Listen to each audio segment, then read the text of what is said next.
Hello you, welcome to Geekism and welcome to a Planet Coaster 2 news update video. As we approach the release of Planet Coaster 2, there's a lot of questions about what we can expect to see as the game gets developed, especially as a lot of content creators have dove in and showed off the game in a relatively good light, but obviously there are a few issues, and some of those issues have been addressed by the Frontier team. A lot of people asking about certain features, so they decided to put a post, a little bit of an FAQ, basically, with a few of those features addressed, and they decided to put it on the Frontier forum and on the Steam discussion page for the game, two places that everybody reads.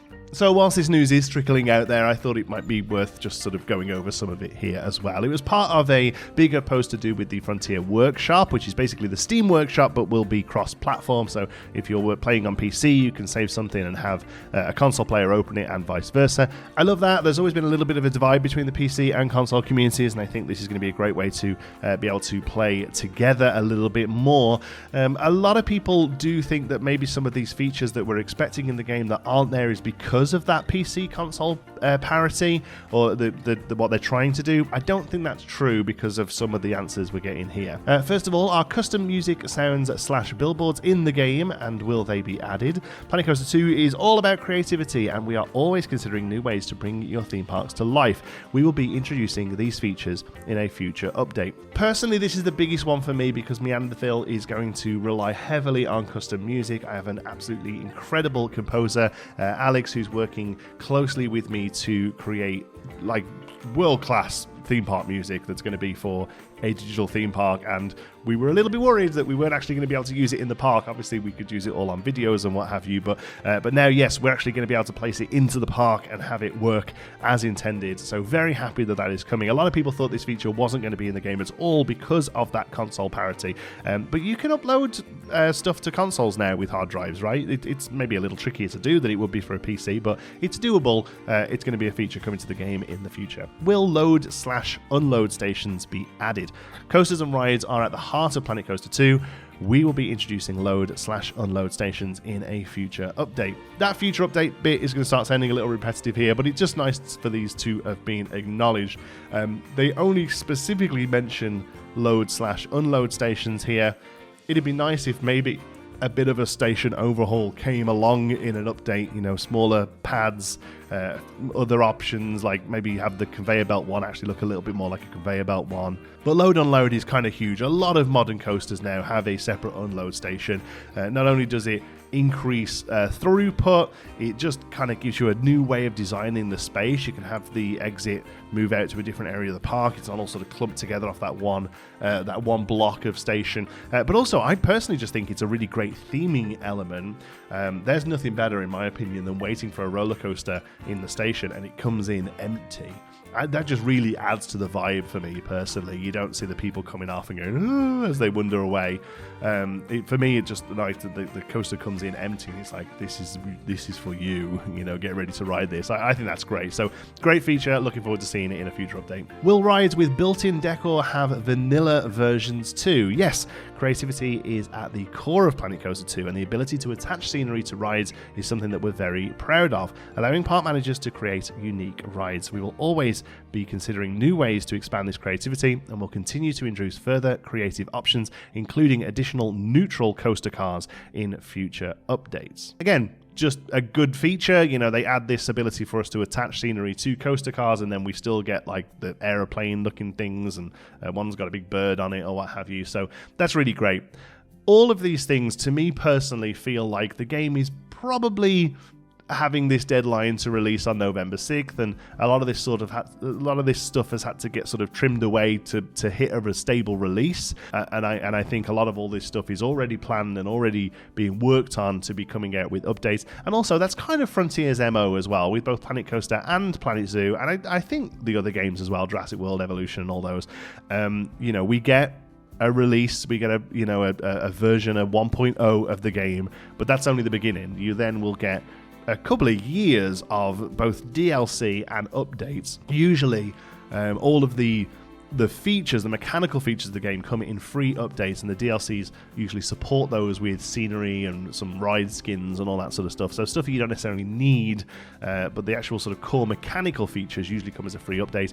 I'd be very surprised to see a move away from that model here. It's just how they do things at Frontier, and I personally don't mind it. I think it really gives the game legs, and as you can hopefully see from videos I've been putting out of Planet Coaster 2, there's a lot of good stuff there already. I'm having a blast building my water park, and all this stuff, just knowing it's coming is personally enough for me for now.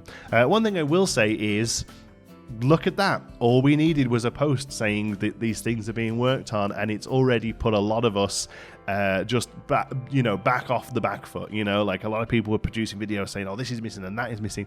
Just acknowledgement that yes, some of these features aren't going to be in the 1.0 version, the release version, but it is stuff we're working on. It's stuff we're going to be working on soon and getting it out to you in future updates.